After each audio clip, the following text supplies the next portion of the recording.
Hey ratbags, it's Jade back again today with another look at the Enshrouded demo. In fact, we are completing the demo today. I was kind of feeling that I'd be able to get another NPC and then hopefully craft and make some more stuff that surely it would unlock. But turns out the demo does kind of end in a little bit of, I would say, a damp squib. Now to be clear, you get 8 hours of the demo currently, but don't forget on the 9th of October is when the devs really want people to play the demo, as it's going to have a big update. It basically accidentally got released early. And I'm pretty sure it won't have a timer on it, it may even have some of the stuff that I think is kind of missing right now.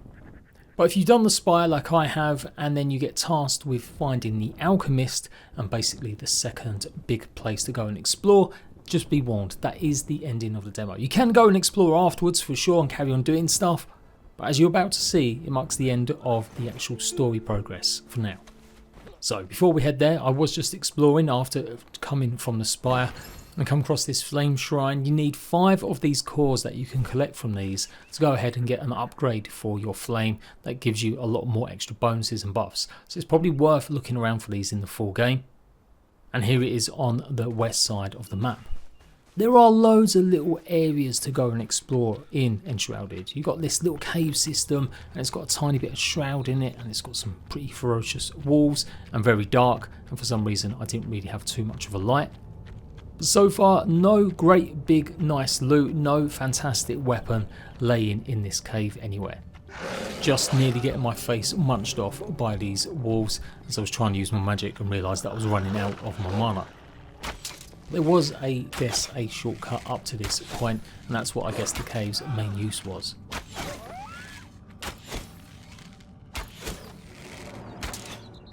So back out of the cave and carrying on towards a new marker, we came across this place, and I really love it actually. This is somewhere that you could probably make your own base. It's got a great big house that's already built. You can clear it out pretty much and take it over, and this is where we found corn for the first time, or at least I did anyway. Some cornfields there, some of it was rotten so you could just tear it out. Other pieces though, they definitely can grab it, and I'm hoping that you'll be able to grow your crops here in the future. I haven't come across any seeds or anything. Now I do remember using some sort of seeds or farming stuff when I did a promo video for King Games a little while ago, but honestly I've forgotten what exactly I did or got to use it, and that was an older build as well.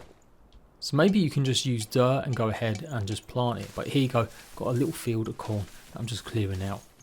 Again, super dark, but I did clear out this room. Top tip, you don't have to actually go destroying everything. There usually are some small options that you can tear down some of this if you're paying attention to the prompts. I had enough stone to go ahead and place my flame altar, and we were good to go. So the walls are pretty high level, and getting through maybe that cave shortcut, unless there's any other way here, might be a bit more difficult, but certainly something worth thinking about coming here straight away and actually having this place as your base. Not too sure how close or how often these walls will keep spawning though, so you may have to protect yourself a bit more when roaming around. They are level 3. There did seem to be some sort of gulch with enshroudment in it as well, but I didn't really want to go down there as I was intent on getting to the next marker, which I thought might reveal where the Alchemist was. And if you're not going to be making this place your home, we'll still go ahead and check it out just in case there's any loot like another rusty sword here, or it might be something better for you. So yeah, there is a path this way. It's where I took out a bandit outpost, and it did have some more of these walls with the collars on, so I knew I was there, and these guys were protecting the way up to the next flame altar.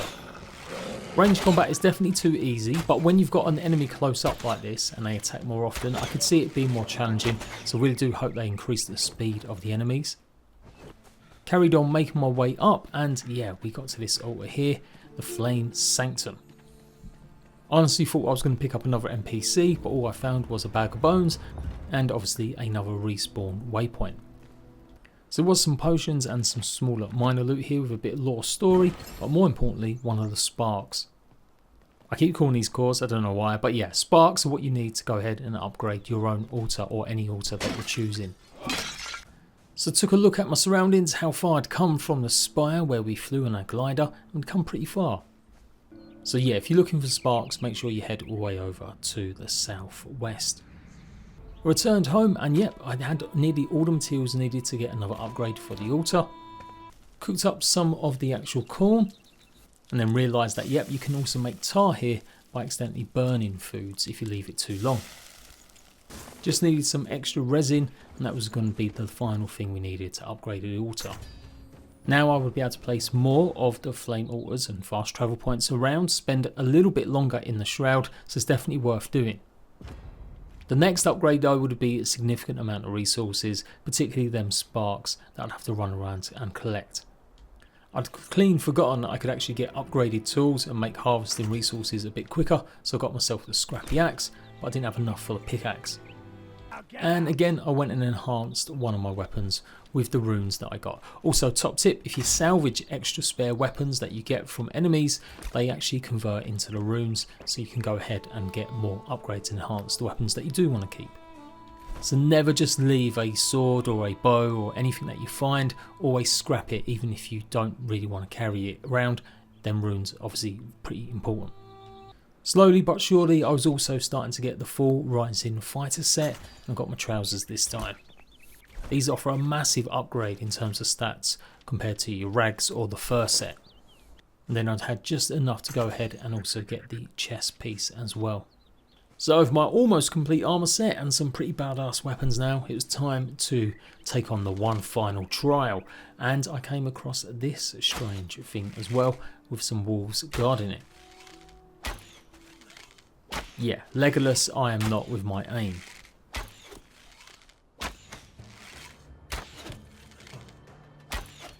What I'm pretty sure it does is reveals all of the actual flame altars, so you can now go. It's added 4 brand new markers for me to go and explore. Pretty handy. Also got a new pair of boots here as well. Though it does look like the leveling needs to be worked on, as they didn't obviously offer any bonuses compared to the other, but they were supposedly more uncommon. And then I finally made it to the ancient vault. I was actually caught off guard a little bit when I was messing around doing something else, as I was getting bombed to death by some of these scouts. I took care of this one fairly easily, and again combat is way too simple at the moment. But they certainly were hitting me a little bit harder now, and I was definitely losing bigger chunks of my health. There's a good few of these bandits also littered around these ruins, so yeah, it was a bit more challenging than before.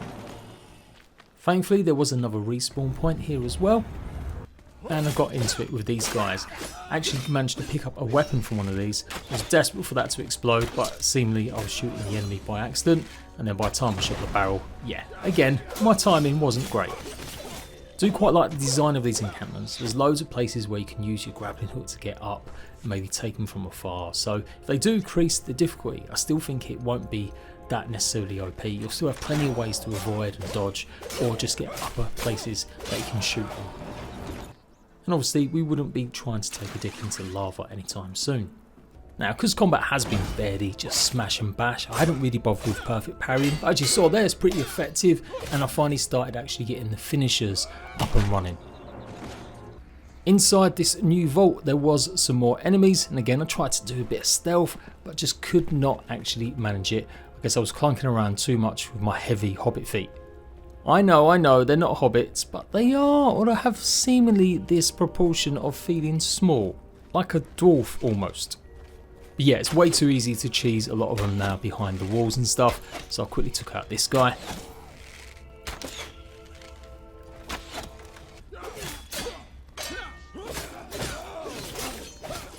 I nearly got overwhelmed by a couple of these guys, as they were hitting pretty tough now.